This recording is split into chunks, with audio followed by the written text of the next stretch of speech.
Y como lo acabamos de ver en el trabajo anterior, sucede que en 2009 se han denunciado más secuestros que en los años que corrieron de 1970 a 1989, aproximadamente más del doble.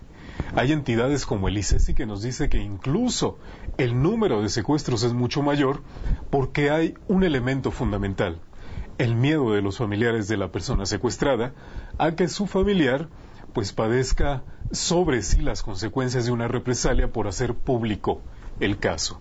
Sin embargo, la historia del secuestro en nuestro país no es nueva y también tiene un matiz que lo hace particular o que lo hizo particular, por ejemplo, en Colombia, pero que también sucedió aquí en México hace ya algunas décadas. Hablo del fallido secuestro de Eugenio Garza Sada en un intento por privarlo de la libertad de parte de la Liga Comunista 23 de septiembre, la guerrilla en nuestro país.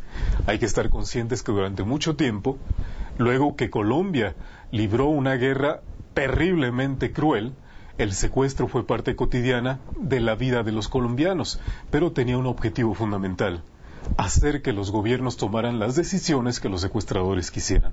En México esto ha sucedido, y es de lo que nos va a hablar nuestro buen amigo Germán Linden acerca de ese matiz, el secuestro político en México, un motivo muy distinto a simplemente quitarle pesos, quitarle recursos a las familias. Vamos pues con Germán Linden a enterarnos de la historia, del antecedente del secuestro como instrumento político aquí en nuestro país.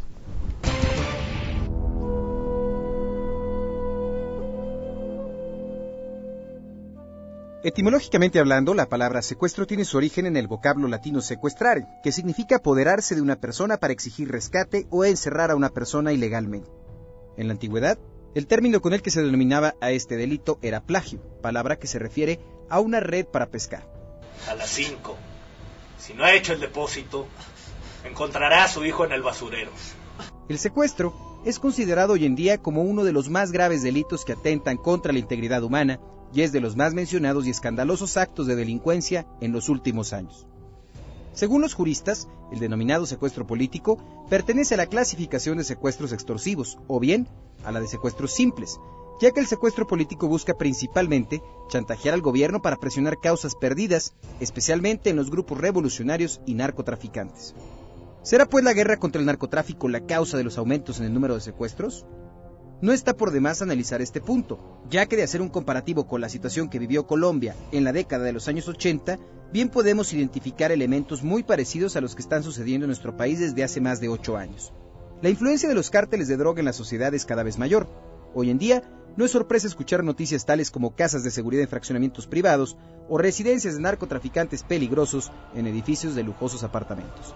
También la política no se ha quedado ajena a la influencia del narcotráfico.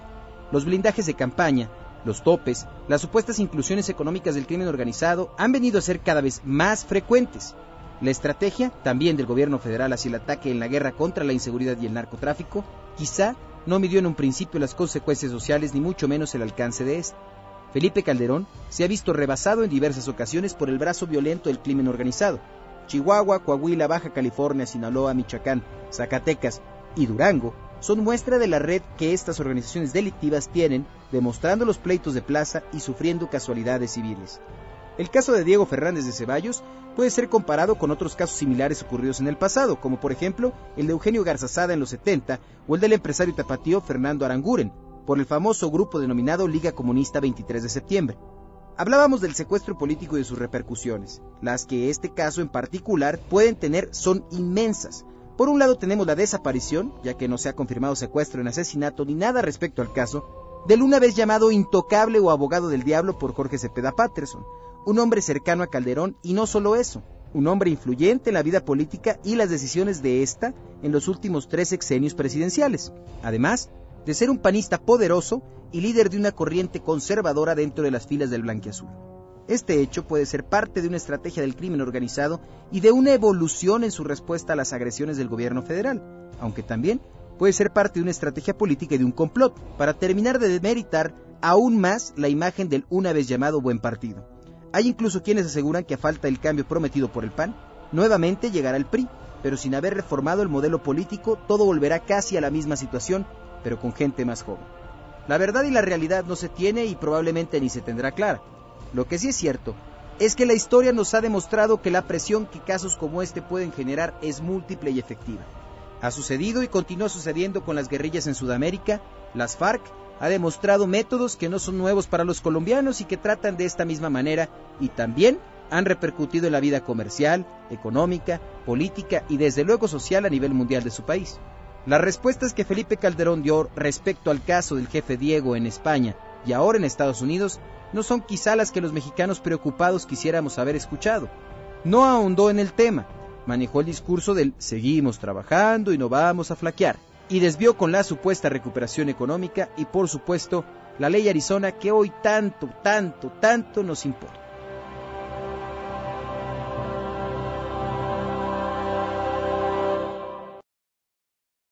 Mantente informado las 24 horas. Síguenos por internet. Análisispolitico.com. Continuamos.